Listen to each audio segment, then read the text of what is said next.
안녕하십니까. 절세의 달인 문기성 CFP입니다. 오늘은 최근에 CJ그룹 이재현 회장이 1,500억 원대 조세 심판에서 승소했다는 최근 뉴스를 한번 파헤쳐 보도록 하겠습니다. 과연 조세 회피 지역에서 조세 회피가 가능한 건지 이런 부분에 대해서 한번 알아보도록 하겠습니다. 먼저 이제 조세 회피에 대해서 한번 알아볼 필요가 있는데요. 자, 우리가 법을 지키면서, 규정을 지키면서 세금을 줄이는 거를 절세라고 그러죠. 네, 절세라고 그러죠. 탈세는 뭘까요? 탈세는 그 반대죠. 네, 법이 있는데도 불구하고 법을 어겨가면서 신고를 하지 않고 세금을 누락시키는 것들. 뭐 이런 것들이 탈세입니다. 그러나 절세와 탈세의 이 중간 지역, 이 회색 지역이 있어요. 그래서 법에 없어서 나름대로 절세를 하는, 플래닝을 하는 그런 경우가 있죠. 쉽게 설명을 드리면, 대표님은 예전에 뭐, 퇴직금으로 절세하세요. 이런 이야기 많이 들으셨잖아요. 자, 그런 부분들이 어떤 규정이 없었다는 이야기죠. 그래서 그 규정을 활용을 해서, 네, 약간의 절세를 많이 플래닝을 했던 겁니다. 그러다 보니까 나라에서는 어떡하죠? 나라에서는 또 세법을 변경을 하게 됩니다. 자, 이렇게 절세와 탈세 사이에서 굉장히 규정이 없는 부분을 가지고 나름대로 세금을 절세 쪽으로 많이 플래닝 할 수 있는 이런 부분이 이제 조세 회피라고 이야기를 하는데요. 실질적으로 조세피난처의 그 조세 회피 현황을 보게 되면 실리콘밸리 대표적인 6개사, 뭐 이런 회사들이요, 10년 동안 119조 원을 회피했다는 영국 페어텍스마크 보고서가 있습니다. 10년 동안 119조 원이죠. 물론 이 실리콘밸리 회사들은 자기네들은 뭐 20% 정도의 세금을 냈다 이렇게 주장을 합니다. 그런데 애들이라고 하긴 그렇습니다만 실리콘밸리 회사들의 본사들이 다 조세 피난처에 있는 거죠. 자, 조세 피난처는 어떤 곳이죠? 조세 피난처는 세금이 거의 없어요. 뭐 법인세도 없고 뭐 소득세도 없고 있어봐야 조금밖에 없어요. 뭐 1% 미만? 뭐 이러다 보니까 거기에 본사를 두고 뭐 지점 형태로 미국에다 이렇게 두는 거죠. 그렇게 되면 본사에 뭐 부과를 하는 그런 세법 규정이 있다. 그렇게 되면 어차피 본사는 세금을 낼 이유가 없잖아요. 그죠? 네, 이런 부분으로 해서 조세 피난처를 많이들 활용을 했습니다. 우리나라도 역시 SK그룹이 29개 법인이 지금 설립이 되어 있고 삼성 6개, 현대중공업 5개, LG, 롯데 각 5개씩 이렇게 이제 조세 회피 금액이라고 좀 하긴 뭐합니다만은 지난 5년 동안 850조 원이 송금이 됐대요. 그리고 한 500에서 600조 원이 다시 우리나라로 들어왔고요. 그러면 한 200조 원에서 300조 원 정도가 조세 피난처에 지금 돈이 있다는 뜻이거든요. 대기업들 같은 경우에는 굉장히 거래가 많잖아요. 그죠? 그래서 돈이 오고 가고 하는 부분이 있습니다만은 거기에다가 이렇게 지사나 지점을 이렇게 많이 내는 이유는 과연 그런 편리성을 위해서만 하는 것이냐 이런 부분들은 좀 퀘션 마크이기도 합니다. 자, 그러면 CJ그룹 이전 회장의 사건 개요에 대해서 한번 알아보도록 하겠습니다. 먼저 이 조세 회피처인 영국령 버진 아일랜드에 7개의 SPC 특수목적법인을 1인 주주, 본인이 혼자 주주인 거죠. 주주로 설립을 합니다. 자, SPC, Special Purpose Company죠. 그래서 특수목적법인을 이렇게 설립을 합니다.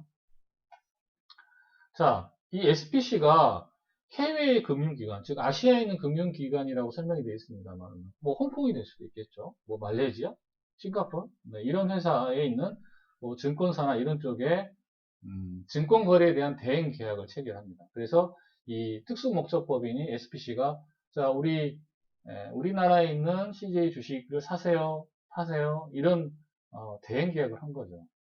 그래서 해외 금융기관이 SPC 명의로 CJ 계열사 주식을 취득 또 매도 뭐 이런 식으로 해줬다는 겁니다. 자, 조세회피 구조를 이제 나름대로 설계를 했겠죠. 자, 이재현 회장이 있고 특수목적법인을 이재현 회장이 출연을 한 거죠. 1인 주주로. 네, 그리고 이 SPC는 법인입니다. 우리가 여러분들 제가 무차에 설명을 드리지만 법인과 개인은 별개입니다. SPC는 법인이 있잖아요. 그죠? 그래서 법인이 해외금융기관과의 대행 계약을 맺는 거죠. 네. 그래서 이 회장이 이 SPC를 소유하는 1인 주주가 될 거고요. 설립을 해서 주식거래 대행을 이렇게 했다라는 거예요. 이 특수목적법인 SPC가 CJ 계열사의 주식을 취득하거나 또 양도해서 어떤 소득을 발생을 시켜서 SPC에 계속 쌓아놓는다는 거죠. 우리가 통상 검은머리 외국인이라고 많이 이야기를 하잖아요. 그죠? 네, 그래서 실질적으로는 CJ그룹 이재용 회장이 투자를 한 거죠. 근데 우리나라의 전광판에는 어떻게 될까요? 증권사에 외국인이 산 걸로 뜨겠죠. 당연히 해외금융기관에서 이렇게 매집을 하니까 네, 그렇게 볼 수 있는 거죠. 네, 국내에는 해외금융기관으로 표시가 되고 그렇게 되면 실투자자가 누군지 확인이 안 되잖아요. 그죠? 네. 그러면 만약에 이재용 회장이 국내에서 국내 증권사를 통해서 하게 되면 이재용 회장으로 이렇게 보이겠죠. 그래서 해외 금융기관의 명의로 표시되는 검은머리 외국인으로 표시되는 그런 것들을 좀 노린 걸로 좀 보여집니다. 이재용 회장의 의도를 이제 한번 파악을 해볼 텐데요. 조세피난처에다 법인을 세워서 그 피난처에서는 세금이 제로이기 때문에 국내에서 내가 만약 하게 되면 세금이 많이 나온다는 이야기죠. 그거를 조세피난처를 활용해서 회피하겠다 이겁니다. 자, 예를 들어서 지금 CJ 계열의 주식을 사고 팔았다는 이야기죠. 그러면 양도소득세가 발생이 돼요. 일반적으로 개미들은 우리 같은 뭐 개미들은 상장 주식을 사고 팔아도 양도소득세가 없지만 대주주는 양도소득세가 20에서 최고 30%의 세금이 있어요. 그리고 그 주식을 갖고 있으면 배당이 나오죠. 배당은 2천만 원 넘으면 당연히 금융소득 종합과세가 되고 그래서 종합소득세 과세가 돼버리는 거죠. 이 배당소득세와 양도소득세를 피하고자 했을 걸로 판단이 되고 또한 해외 자산을 조금 활용하고 싶었던 거죠. 여기서 뭐 급여 더 올려봤자 세금만 종합과세 되니까 엄청나게 많아집니다. 그래서 외국에 있는 해외 자산을 가지고 본인이 뭐 외국 나가서 바로 쓰겠다는 거죠. 그런 목적이었다. 그래서 특수목적 법인의 비상주 직원의 명의로 급여를 나가게 하고 그 돈을 가지고 제가 썼다는 거예요. 상주하지도 않는 버진 아일랜드에 상주하지도 않는 직원의 명의로 직원 중재해놓고 급여를 줬다는 얘기죠. 그렇게 했고 자, 배당소득세와 양도소득세를 다 회피하겠다. 왜? 조세피난처 지역은 세금이 없으니까 그런 의도였지 않느냐 이렇게 생각이 됩니다. 과세관청에서는 과세를 했는데 배당소득세와 양도소득세뿐만이 아니라 증여세까지 부과를 해버렸습니다. 가산세 포함해서 2081억 원. 아, 어마어마하죠. 그리고 배당소득세는 107억 원, 양도소득세는 426억 원, 무역 533억 원의 세금이 증여세 빼고 나왔고요. 증여세는 2081억 원. 어마어마하죠. 형사고발까지 당했어요. 왜? 조세포탈죄 연간 5억 원 이상 시는 특정범죄 가중처벌이 적용이 돼서 형사고발이 됐습니다. 7년 동안 뭐 이렇게 했는데 이겼다고 하네요. 형사고발은. 자, 그렇지만 일단 과세관청에 증여세는 부과된 상황입니다. 그래서 이거를 조세심판의 심판을 통해서 승소했다는 건데 한번 볼까요? 과세관청의 입장은 자, 특수목적 법인인 취득한 주식은 이 회장 주식인데 명의가 틀리다. 그래서 증여세를 부과해야 된다. 이게 무슨 법? 자, 상증세법 제45조의 2, 제1항에 보면 명의신탁 재산의 증여의제 규정이 있습니다. 이건 뭐냐? 실제 소유자는 이 회장인데 명의자가 SPC로 되어 있죠. 네, 그래서 이거는 재산을 증여받은 거다. 그래서 과세해야 된다.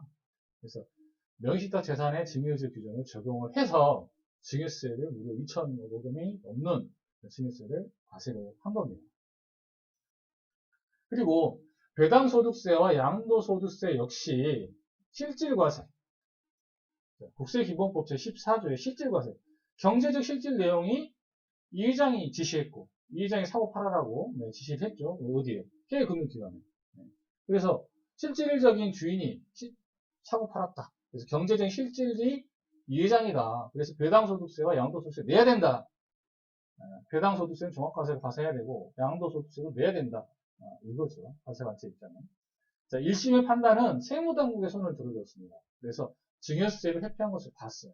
가산세를 제외하고 본세만 내라 이렇게 되어 있는데 2심에서 지금 뒤집어졌죠. 그래서 명의신탁 증여유지 규정을 적용을 하려면 자, 증여세 회피 목적으로 설립됐다는 점을 과세당국이 입증. 자, 과세당국이 입증해야 되는 게 있고 납세자가 입증해야 되는 게 있어요. 이것 때문에 시비가 굉장히 많이 갈리는 경우가 많이 있습니다. 그래서 명의신탁 증여유지에 대한 규정에 대한 적용은 분명히 과세당국에서 입증을 해야 됩니다. 그래서 명의신탁 증여유지 규정은 엄격하게 해석을 해야 된다. 조세피처에서 SPC 특수목적 범위를 만드는 것 자체가 불법은 아니거든요. 그렇죠? 그래서 합법이다. 하지만 규정에 대해서는 엄격하게 해석을 해야 된다. 이런 내용입니다. 최종적으로 대법원의 판단은 2심의 판단은 정당하다라고 이야기를 하고 있고요. 조금 더 해설을 하면 자, 조세피처에서 1인 주주를 대부분 설립을 하는데 그런 사람들 전부 다 명의신탁 증여유지 규정을 해버리면 뭐 조세법률주의 반하게 된다. 이거 어떻게 하냐 이거죠.